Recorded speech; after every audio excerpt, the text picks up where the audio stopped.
We haven't got, how can I say, we haven't got, let's feel sorry for Wayne today. All right. Oh, well, we can join that now because we're live and he's actually probably tuned in. So welcome to my Devils. Joining me this week is former Manchester United Very winner, lucky. FA Cup winner.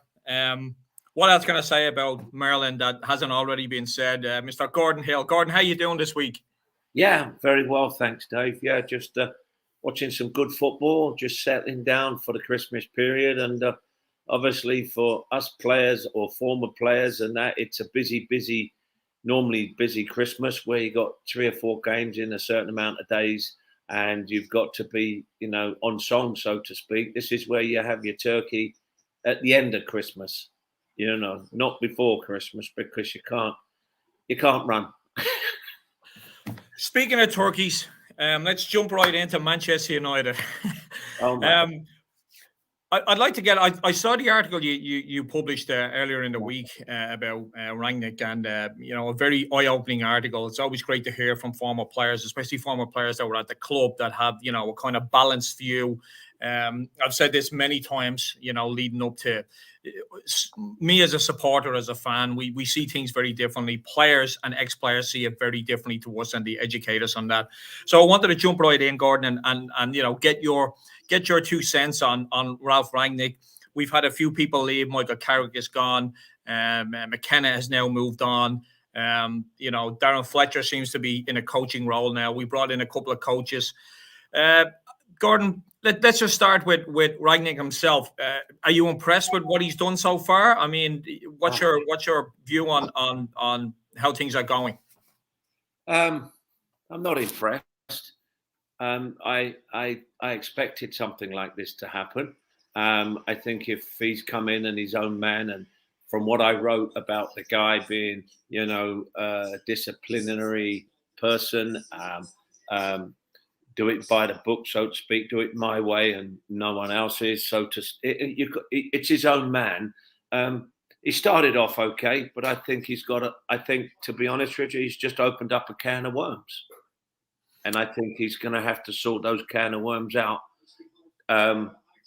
Yes, he's been fortunate. We've got results from it, which has been okay. But that's normally happens when a manager goes in. Players play for the first 3 or 4 weeks, trying to impress. And so that's happened. We've seen some movement, which is for the best. I can't think of anything else I wouldn't have done. I would have gone in and done exactly this. I would have done exactly the same. Said thank you. That's the question I'm going to have for you, Gordon, because social media is a horrible place at the best of times. We had our coaching team absolutely hammered for the past year or so about how bad they were. Now the new manager has come in, and Gordon, you've managed professionally in England and in the US. When a new manager comes in, it's pretty obvious he's going to bring in his own people. It's like a new CEO or whatever that a company's going to bring his own people. Now we have this outcry that McKenna has left, Carrick has left. I mean, I know we're fickle supporters, but Gordon, you've just said that, he has to be his own man. Was he right to come in and clean ship? Yeah, I 100%. When I go into a club, I look and I get a broom and I sweep. And I sweep everything out and I bring in what I need to bring in, because otherwise your plan's not going to go into fulfillment. You're not going to get it done. What's happening is you're going to have people underestimating you, undermining you, talking. And so basically the people you bring in are either going to be one of your people or you're not bringing them in. And so basically we've seen the Red Bull go into Manchester United. The assistant that he's got from the States is a Red Bull man. Rangnick is a Red Bull person. So they're keeping it within the family. But if that can work, then hey, listen, I'm all for it. But this ain't some nickel and dime club. Yeah. This is the biggest club in the world. So if you think you can go in and start to do that, you've got to first of all prove that you've got a team on that field that can entertain 60, 80, 100,000 and more people every week. And you've got to have them playing the football that they're used to traditionally right the way through 40, 50, 60, 70 years. It's a football that has always been at Old Trafford. To change it, I tell you, it's like putting new spots on leopards. You can't do that. You've got a club there that's steeped in tradition. You've got a club there that is steeped in the way it plays. It's been renowned for years. Yeah, you can go in, but you've got to be able to still stay with the fundamentals of what this club is all about. He's come in, and yeah, I know for a fact that he's got to have to change it.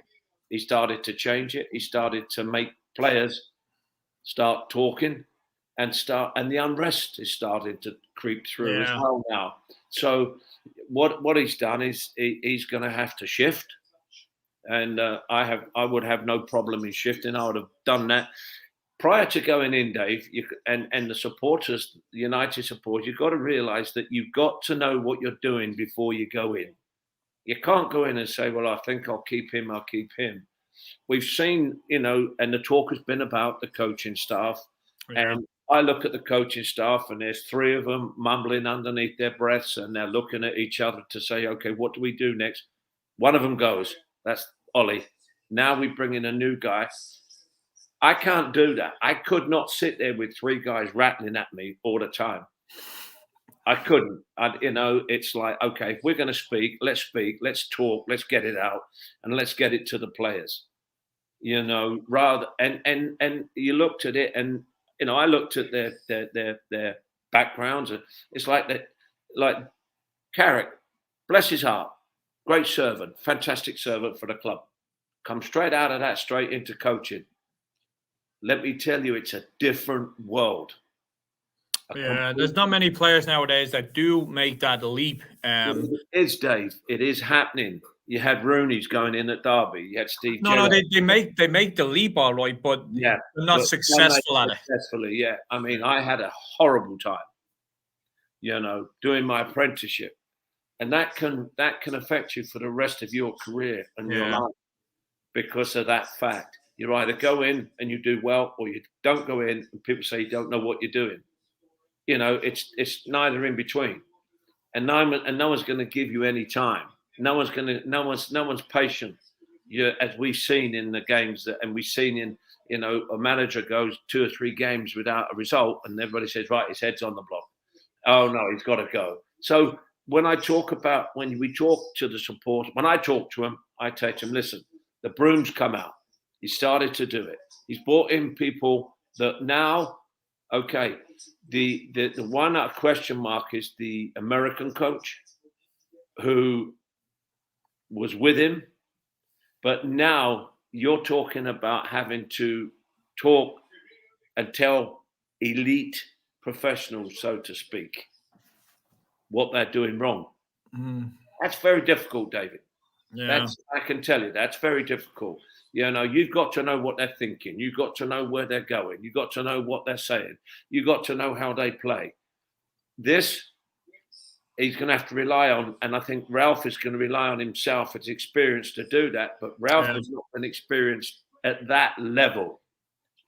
So it's a learning process. He's got 6 months in which to do it.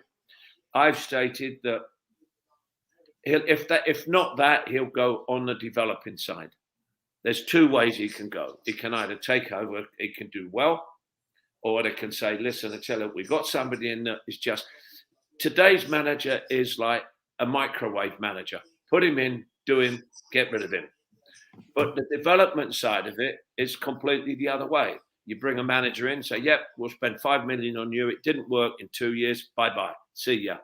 Because that's what the game is asking for now. Yeah, there is a lot of change, and I think we're gonna, here on Talking to Devils, we're gonna trademark that microwave manager term, Gordon. We'll give you royalties whenever it's used on Sky Sports. Think about it. I mean, okay, fine. It's like I say to a lot of people when I'm developing, I can't put your kid in the microwave and put the pudding on for 1 minute and then and come out with a play. It doesn't happen. It can't happen. It doesn't. Expectations too high these days, Gordon? The expectations for what? But as managers, and I mean, we can touch on players later on, but as a manager, you said that you get 3 or 4 bad results nowadays, and all of a sudden your job's up on the Then you chopping block. start questioning your own judgment. You start questioning your own decisions. You start questioning your choices. You start questioning the players. So all these efforts come into it because, as I say, the biggest thing at the moment is Ernie Howe, Eddie, as I call him, Eddie. Eddie Howe at the moment is going through what Yeah, we're looking at and saying, "Holy moly, what have I got to change? Where have I got to change it?" A result today against Man City 4-0. Holy moly, what have I come into? Who do I yeah, get rid of? Who do I bring in? How do I start? And this is all about settling the club. Now he might do a job, and all of a sudden, maybe 2 years, he might not, but you see, the clubs because the owners don't have the foggiest idea about what it is, except for let's make some money. yeah. They're instantaneously looking at give us success. But you cannot buy success. We know that. We've talked about it. Yeah. I've talked about it. You can't say, well, there's that, a million. I mean, you look at Chelsea, they're trying to buy the cups. Every year they're trying to buy it. Guardiola, the only thing that Pep wants is European now. Yeah. The FA Cups sit by the side. But now we've been hit by this massive, great, horrible thing called the COVID. And I wanted to ask you a question about that, Gordon. So before we come on the air, you and I were briefly discussing that. So the question I have Uh-huh. is COVID? We've seen like 2/3 of the games this weekend and over the past week just being cancelled, but yet we've seen other teams that have been able to play. So I'm going to ask you 2 questions in this. Number one, which is the first one, is this an advantage or a disadvantage to the teams that are playing versus the other teams that are not playing? And the second question is, and we talked about this briefly, why are clubs being allowed to call games off if they've got squads of 30 players, unless they've got 25 players that that have tested positive? So the first question is this an advantage or a disadvantage to having your games called off when other teams are also playing? Because that's what added pressure on you. If they're winning and they're 6, 8, 10 points ahead, now you're playing catch up. So that's the first question. The second one is, why are clubs being allowed to call games off if they don't have 20 players tested positive? Well, to the first point you make, it can be a disadvantage and it can be an advantage if you have other injuries that you're coming back from. So Good you've point. got to take those into consideration. Then you take into the COVID situation. So if you've got players that are injured and then you've got COVID are injured and they make up a nucleus of about 10, 12 players, then obviously this is why the squads have become so big. 24 players in a squad, so to speak. If I don't know exactly how many you can, but if you've got 24 players, if you've got 6 or 7 of them injured, and you've got 2 or 3 of them with COVID, that leaves you with about 14 players. I still think that you should be able to look at putting a side out. I agree. I think you should. I mean, and I'm going back, and I don't want to go back in time, but in my time, if we had 4 players injured, we wouldn't play. We'd have to bring kids up from the reserves and kids up from the youth team, but we'd try not to cancel Much again. smaller squads, though, Gordon. Back then, Much. Well, we only had like 16, 18 players, so maximum. Yeah. But we haven't got this horrible, awful disease. This life taker. It's not around us. It wasn't around us, so we got away with some of it. Now you've got to take into consideration an average club's maybe got 6 injuries, 4 injuries, 5 injuries, 2 injuries a week. Now, if you load up and say you've got 6 to 8, maybe down with COVID, you've now got 14 players. That can deplete your squad completely.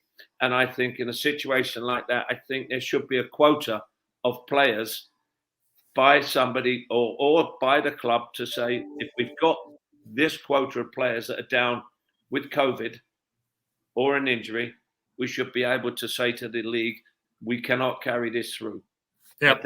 I think the club should be given that choice, so that if they've got 8 players COVID, 6 players their first team, so that's 14 players.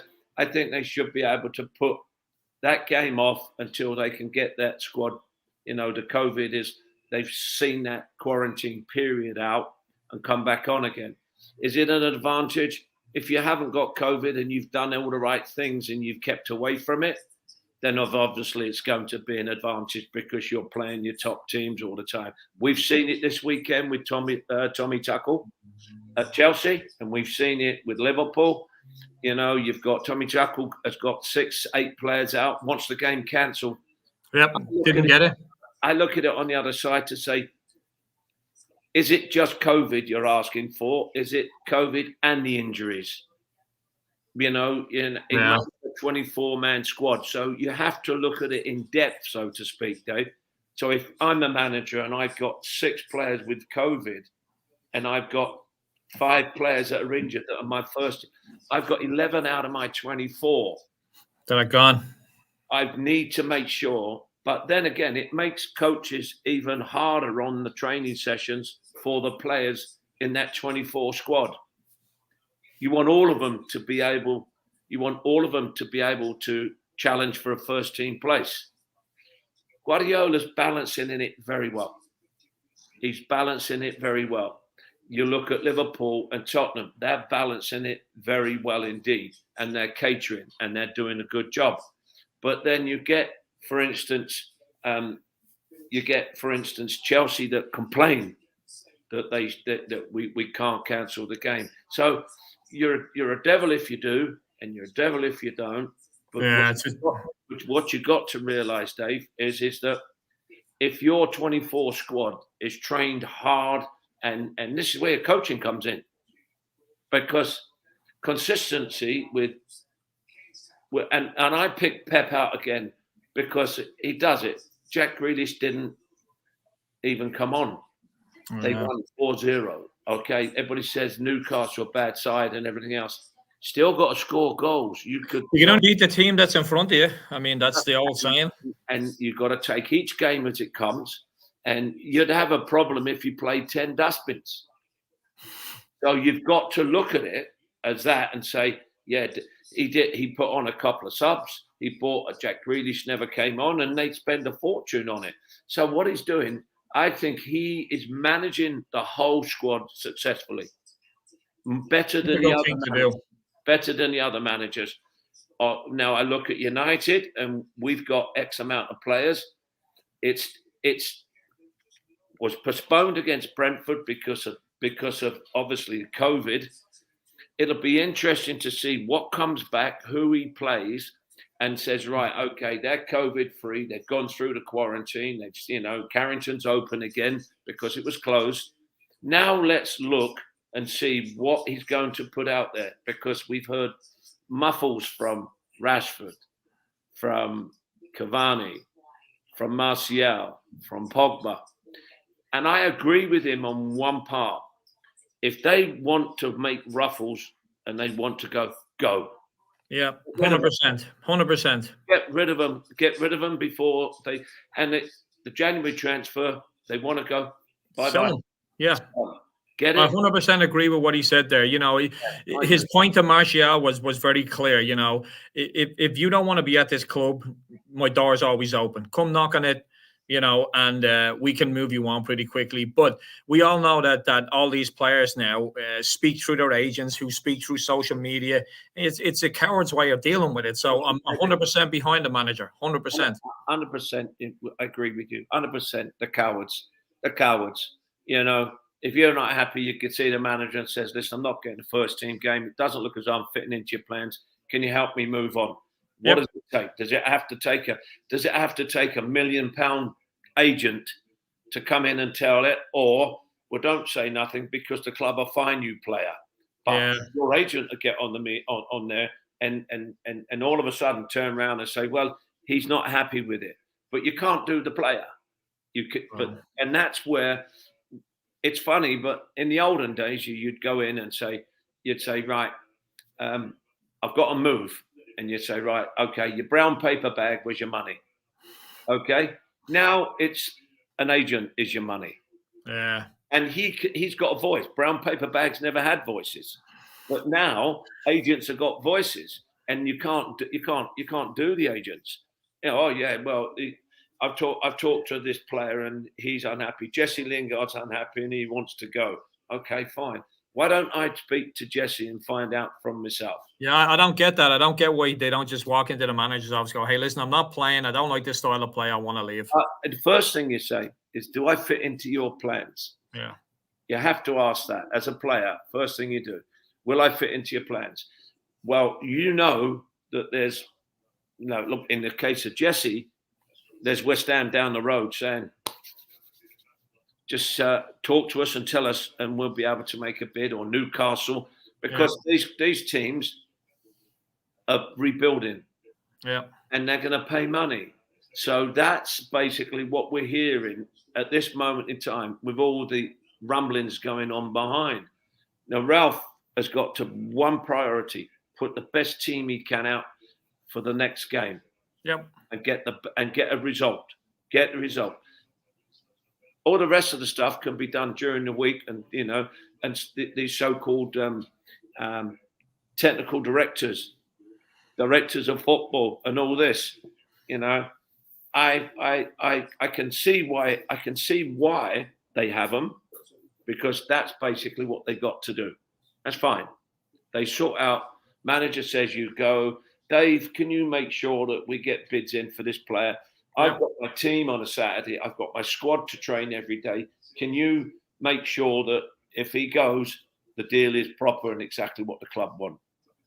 That's 100%. God, I want to switch lanes a little bit and talk about my favorite subject when I'm talking to you. Other than talking about rich tea and digestive biscuits back from the UK. I've got to make a cup of tea. Can you have a breather? Let's take a couple of 30-second break. You go grab your mug of tea. Grab me. This is live. This is live. Gordon Hill is now making tea live on air. Listen, live on air, the fastest you'll ever see me move. Oh, sorry about this, folks, but Gordon did ask me. He did put the kettle on, so I did disturb him during his morning routine. So, but he should be back on in a 20, 30 seconds, like you said. The fastest he'll ever move. It's Christmas. Yeah, it's Christmas. I'm just putting the milk in. You see, you wouldn't get this on Sky Sports. Not a chance. No, you won't. We pay the top dollar to get the top guests on. Top guests, and it's like, got to make sure I get these roses in. This is for everybody that thinks I'm in cuckoo land. Watch as it comes through.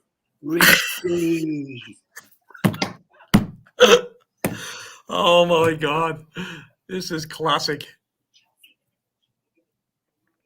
So, Gordon, answer an age-old question for me. Then, do you put the milk in after the tea or before the tea? Before the tea, so I can then test the strength. Oh no, I'm an after the tea. I know a certain Mrs. Barton will be very happy to hear that. Yes, when you put the milk in afterwards, you've got no room in the top of your cup. Now, see, Gordon, you're making a good argument for Mrs. Barton. So I'm gonna be hearing about this for the whole week. You like the tea? You like the milk in before afterwards, don't you? After, yeah, that's the best way. It takes about 2 minutes for the milk to get circulated. Gordon, we do have a question from Man United Retro. He wants to know, was that a digestive biscuit? Whoa! There we go. I thought someone. I've never seen you move so fast in all my life. Someone said to me, "Have you got your boots?" Gone. Wait.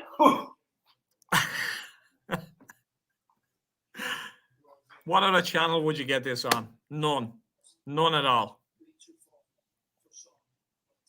Man United Retro will definitely get you an answer. I believe it was a digestive that sprung across the screen there, but let's just wait for Gordon to get back.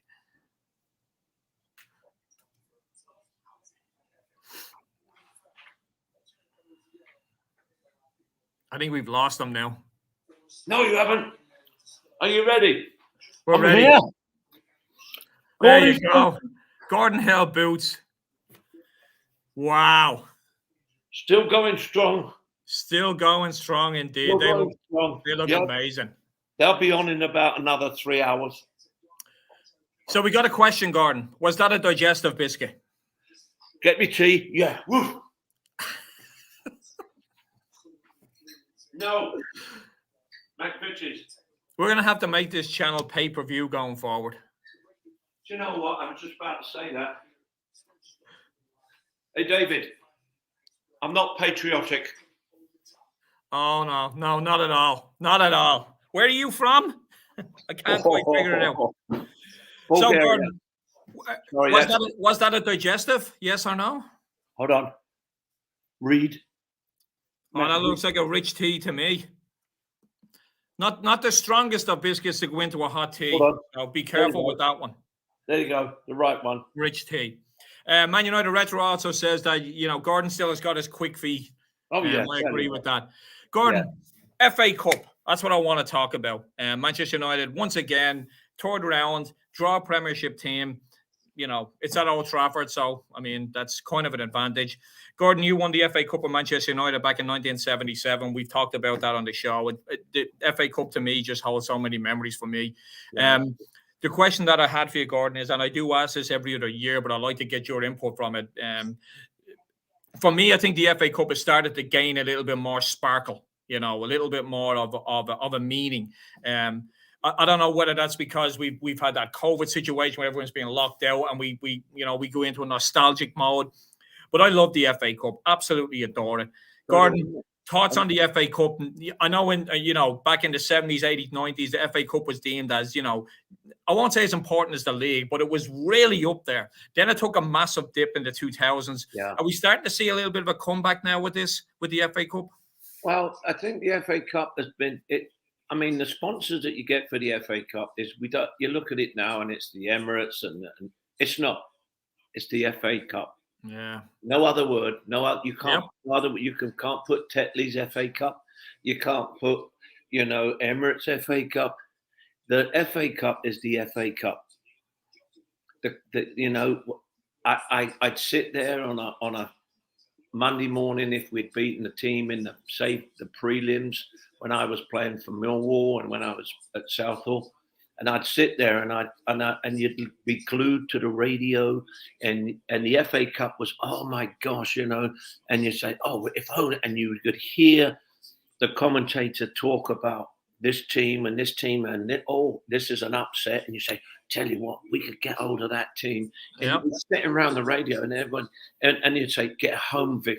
You weren't thinking about the money for the FA Cup. It was just having the prestige of those people, those supporters, those fans that support their local teams going into another round, going into the second round, and then all of a sudden having a bite at the big cherry, getting one of the big clubs, where they would obviously get in nowadays terms, get some good money into the club. Yeah, financially secure them for a long time. Keep them going for another season or two. And you'd sit there and you'd go, yeah, now, and I'd sit there and go, right, now I can get stuck into them. And you'd be playing your league games, but you'd still be looking at that fixture that was coming up weeks ahead. And you say, and that's one thing I want to ask you. When you were growing up, Gordon, and I think a lot of players up until a certain decade, maybe after the 80s, maybe early into the 90s, you made a good point there about back then it wasn't about money and prestige and all that. Anytime I used to read interviews from back then, or if you read a biography from players back then, the one thing they always talk about, especially players that have made it to a cup final, that's the thing they always say. You never hear a player saying, my dream was to win the league. It was my dream was to play at Wembley in an FA Cup final. Yeah.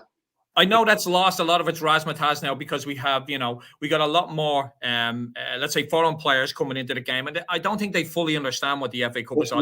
It means FA Cup is about.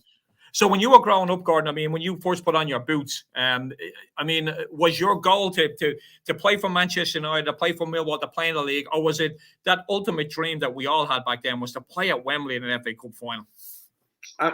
It's very difficult to explain the feelings of growing up when you was playing on fields where you had 5, 6, 7, 8, 9, 10 fields around you, your ambition was to play in a little stadium where they had the fences around. Yep, that was stage one. Yep. And that was stage one. And then when you played in that and you got a good result, you wanted more. You knew you was going to a bigger stadium, and you'd say, well, they've got a good ground. She'll be able to play on that ground because it's, oh yeah, have you seen it? They cut it, they line it perfect. And then you get onto a pro and you go, and you look at it and you go, holy moly. And they say Millwall was like fantastic in the cup because you go, well, you play for, I played for Southall for a little bit, but then all of a sudden you see 9, 10, 15,000 people crammed in, and they turn out for the FA Cup. Yep. They might not be at the league game. There might be 9,000. Yeah. But the FA Cup was, tell you what, like, hey, I was at the FA Cup, and I get so many people on my Twitter, which is great, saying, I remember the FA Cup. I remember, I turned to Man United to support them when I saw you play. So it's like, wow, and it's like the FA Cup as I watch it now. The FA Cup to me is, I won it, and I lost it. But I don't just say I won it and I lost it. I say it for every player in the UK that is trying to go forward and try to get into the next round of the cup. I watch on TV, which is now with TV broadcasting, I can now get the FA Cup. I can get all the games. Barrow versus, Fleetwood. Yep. I can get all of them. And I'd sit here and watch maybe 2 or 3 games at a time in the FA Cup. I watch it because I can see what they want. I think as we go down the leagues, though, Gordon, it gets more passionate. Oh my gosh! Do you agree with that? You got some guy sitting on a fence on a soapbox with a microphone, going, "Yeah, well, we're here today. There's one man and his dog, and 50 people over in the corner. You go to Millwall. He said, yes, you got 15,000 people. Yep, and then they go to Man United. They've got the massive, great stadium and everything else. And the guy's going, oh yeah, we've got 65,000 people from, and they're playing Barrow, or somebody like that, And it's not, are you going to beat them? It's a case of Barrow. And you look at their players and they look at you in awe. Yeah. Peterborough, when we played Peterborough, they looked at you in awe because you're the top of the tree. That's what Man United stands for. Yeah. You are the top of the tree. Whether you're having a good time or a bad time, you are top of the tree because you've earned the right to be there. Correct. You don't earn the right to stay there if you don't perform. And I think the FA Cup brings all that into play. And everybody says, oh, the League Cup. And you say, yeah, okay, yeah. I'd like a lower league team to win the League Cup. Why? To spread it a bit. If we could win it, we'd win it. But it was great when you'd see them going. And it's just the same as the FA Amateur Vars. Yeah. It's, when you get that and you get people saying, well, I tell you what, we're at Wembley. We're taking 5,000 people to Wembley because we're in. And you can see the playing and the fight and the adrenaline from the supporters to the pitch and the players to the other players. And it's absolutely wordless playing in the FA Cup and going into the next round and sitting there and saying, right, who do you think who and you get the directors, the local businessmen saying, tell them we'd like to get them. That bring a bit of revenue through the stands. And then also say, at home when Millwall would say, tell you what, let's get one of the biggest. Let's Tottenham, Arsenal. Yeah, let's get one, or Man United, Liverpool. Oh, it's a bit far to go. And you'd be willing it. And then all of a sudden they turn around and say, yeah, you got Benfleet Town. Oh, all right. So you'd get yourself up for that. And you say, are we at home? No, we're down there. Oh, my. Okay. But you still have to do the job. That's passion. That's the FA Cup. And when you get through, And everybody says, "Oh, the giant killers." If you look at you look at the clubs that have played in the FA Cup. The underdogs have won it. Yeah.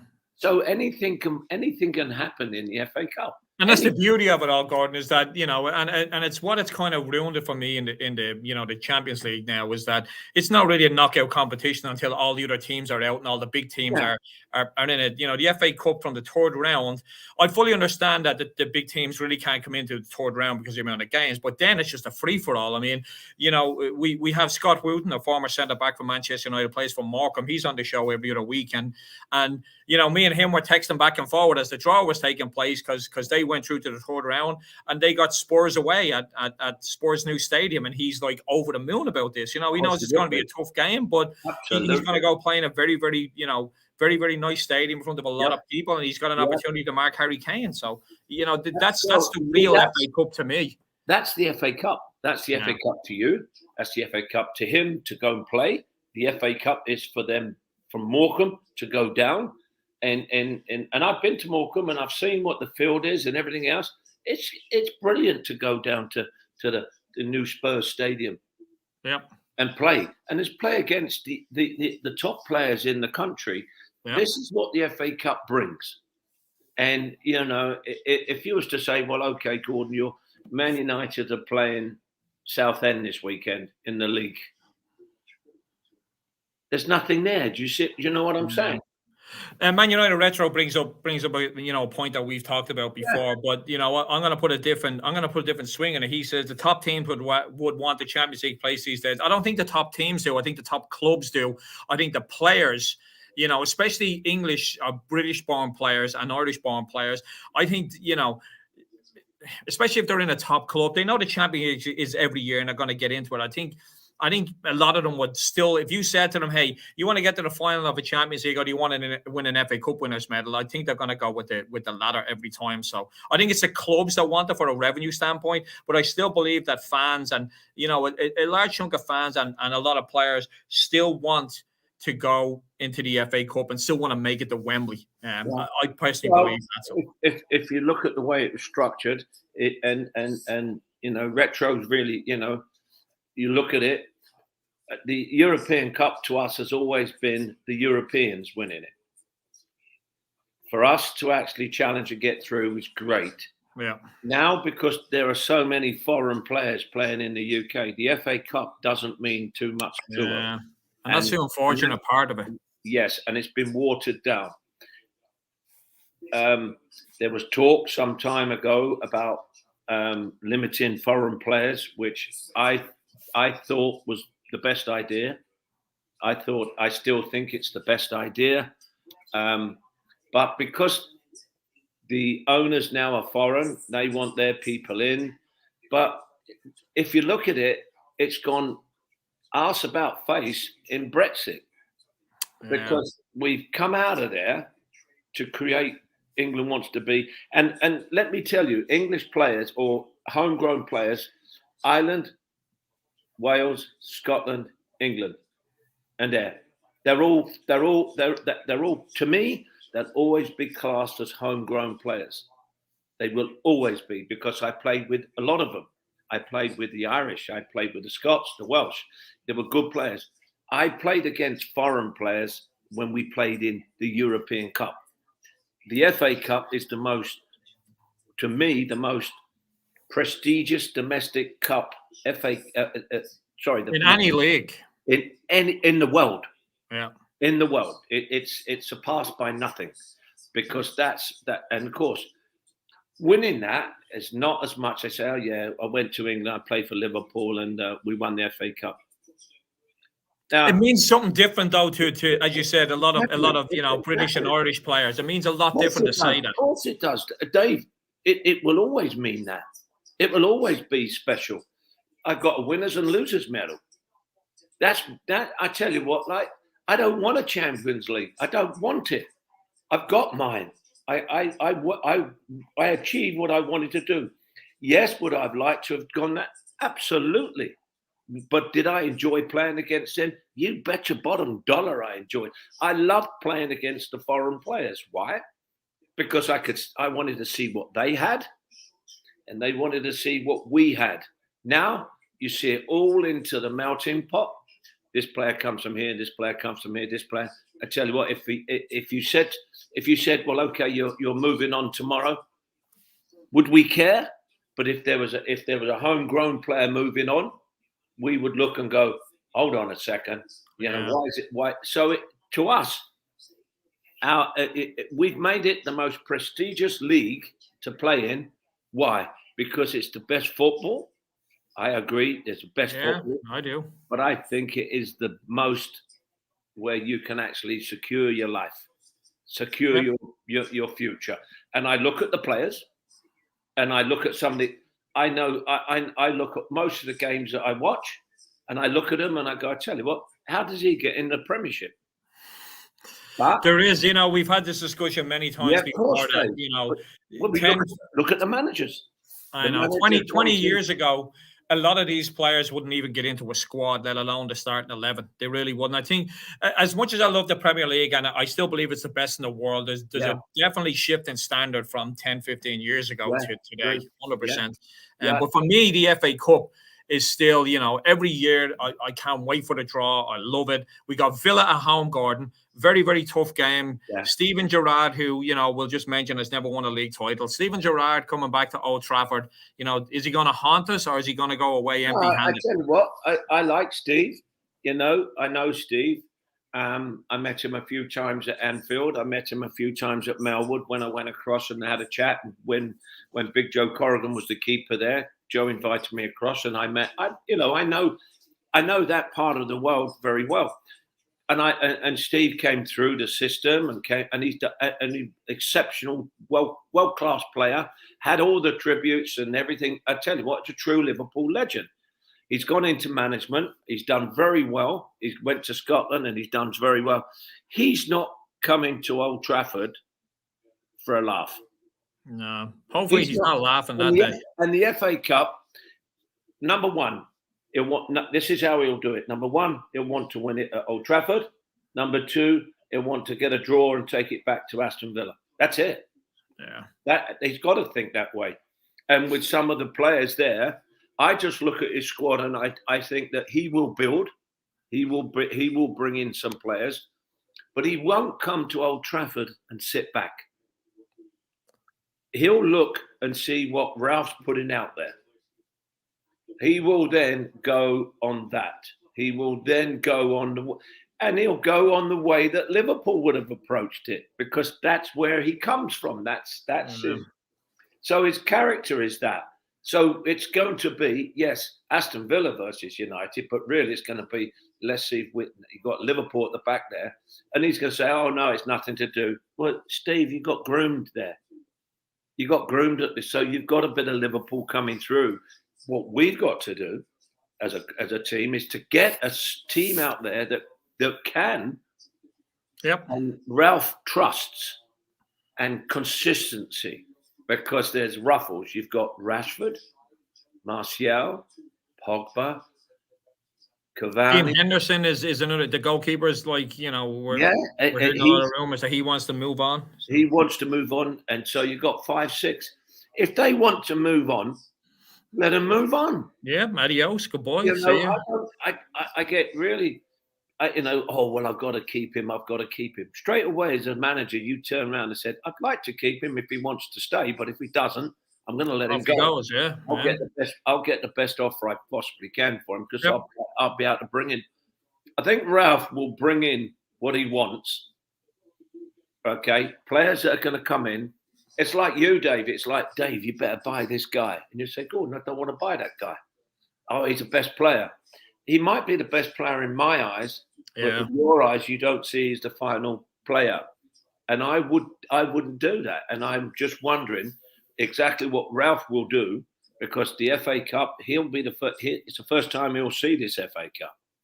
I think he'll. Judging by the teams he's already played, I think he's gonna go with his strongest squad for every single game that he possibly can, and I think the FA Cup. He has to. I've given him the 6 months, which they gave him. And then I gave him the advisory development side of it. The 6 months will tell you, it'll tell you within the next 3 or 4 weeks if that's making progress. Yeah. in the next results. If it looks like it's going, there'll be the people at the background, John Murdoch and people like that, will be looking for a person to come in, not long term. Long-term managers have gone out the window. Dead and gone now, Gordon. Gone. Two to 3 years, with the exception of a few managers, and that's it. That's your life expectancy. We've seen managers go after 6 weeks, after 8 weeks, after 3 months. You know why? Because somebody doesn't like what they're doing, or somebody thinks that that's what frustrates you. There's no patience in the game. None. It's okay. Yeah, you played well last week. Doc used to say to us, listen, let's take a game at a time. We got this one. Okay, it's done. We can't cry over that. We can't celebrate over that. We lost to Southampton in the final. And Tuesday night, we went and beat Man City at Old Trafford. Last game of the season. And I tell you what, I had a shocker on Saturday, or not up to my standard. And on Tuesday night, a couple of goals against Man City, we beat them. And I tell you what, from Wembley coming back wasn't celebrations. And even though on the Saturday night we celebrated that we got to Wembley, we came back and then we said, right, okay, we're in, I think, Monday morning, and we were ready for Tuesday night. It was a beautiful night. It was the last game of the season. And that's how you do as a player. So Steve Gerrard coming to Old Trafford is like another player. He knows you don't change the way you perform, the way you act. Yeah, he's going to instill that, but it'll still be nice to get one over him. So before we finish up, Gordon, I just want to mention a few things. For anyone that hasn't subscribed, please subscribe, and you'll see more of Gordon's tea making throughout the season. He may even switch it up for the last game and bring a chocolate digestive. Who knows? I want to mention a couple of things. If you can, please subscribe. If you haven't subscribed, give us some feedback. Tune into Wayne's show with Paul Parker every Monday. If you can, tune into Keane's show every Friday evening with former Manchester United players. Phil Marsh and Lee Lawrence. That's always a good show. It's always a good take in there. The only thing I want to say is, Gordon, this is the congratulations. This is for my daughter. She's 21 today. Well, yesterday. So I'm going to ask you to wish her a happy birthday if you can, from a United legend. Her name is Caitlin. Caitlin, yeah. Oh, Caitlin. Okay, yeah. Caitlin. Listen, I thoroughly wish you an absolute fantastic birthday. Pity about your old man. See, I knew it was coming. It was coming, and he might have the congratulations, Caitlin, but he's got to change those curtains. Every time I come on the podcast, it's like, okay, Dave, what? And I think he's now going to get into it. He's going to have to draw himself he's got to pull himself together and get some new ones. For anyone who doesn't know, this is a long thing that Gordon has with me. When I used to move around the house, he used to have a go at my curtains everywhere. And when he sent me down one of his autobiographies. There was a note in there about the curtains as well, which I showed my wife. And when my wife seen it, she went and changed the curtains all over the house. No. So I'm like, thanks for that, Gordon. You know, you're now. I didn't mean that. But Caitlin, I wish you a very happy 21st, my love. And, and a prosperous new year, because these last couple of years have been hell, I think, for a lot of people. Yeah. But I'd like to really go on to say I wish every supporter, whether it's United or as a football supporter around, that come on and speak to us and talk to us, that I'm not afraid to talk to you about football. I'm not afraid for you to have a go, in the right way. I will try and be as honest as I possibly can. I don't tell lies. I tell the truth. If I feel it's going to be the truth, I'll tell you the truth. If it hurts, then tough, because that's me. But, well, God, you know what? That's why we love having you on the show, because a lot of players and former players are very vanilla. They don't like to upset people. They sit on the fence, and it can get frustrating at times, because you're like, hey, you have inside knowledge. Don't just sit on the fence. This is the one thing we love about you, and I know on social media you get a lot of shit for it, but you're always honest in your opinion. It's never anything that you're going to say, well, I'm just going to say this for the sake of it. We have players out there that do that. They like to stir it up, or they just don't want to approach it, and it makes fans even, more reactive to it. So that's what we love about you, Gordon, is you're always very honest. Whether it's you being praising Manchester United or giving us some home truths and saying this is just not working. This is why we love having you on. I think basically when you've been in the game as long as I have and gone through the whole of it, and I don't look at myself now as a former pro. I look at as an ambassador for the game, and I develop players now, young players, 6, 7-year-olds that can't kick a ball. So that's the pleasing side of me. That you can have a manager that loves to rant, rave, shout, stand, and do all that and demonstrate on the sidelines and all that. Yeah, I've done a bit of that, and the fire inside me still fires as brightly, but more for the development of younger players coming into the game. And what pleases me more is I love United winning. Don't get me wrong, but I love all good teams that play football win. That's what makes the game so beautiful. And when I get the youngsters come through and they look at the videos and they say, well, how did you feel? All I can say is that I fulfilled a dream that thousands and hundreds of thousands of kids, millions would love to do. And I enjoyed it on the way. I had my ups, I had my downs, I had my injuries that really tested me, whether I wanted to come and play again or whether I wanted to just finish. The game is in you. Everybody that supports the game, that plays the game, and I develop it now. And I go out. I'm going out to a team that is 8, 9 players. I get just as much excitement as I would if I had a pro team. Yeah. I would get just as much excitement about an 8, 9-year-old doing something. And so the game is inside you. And I just, when I come on, I feel that when I'm watching the games, I've watched the Liverpool game today. I'm listening to Guardiola at this moment in time. Their passion is that they're in with a big club. They're doing it. There's no difference. I'm with 6 men, 6, 8, 12, 15 kids and a dog. So that dog gets everywhere, by the way, Dave. It's still the same. It's still the same game though, Gordon, no matter how many people turn up. Exactly. It's exactly 10, 15, 20 years when we're gone and the game's still going to be the same. It's about opinions. I appreciate your opinion. I appreciate everybody's opinion. But if you come on and you're abusive on Twitter and you start using bad, then I listen. No any time politics. There's no room for it. There's no room for it. There's no need for it.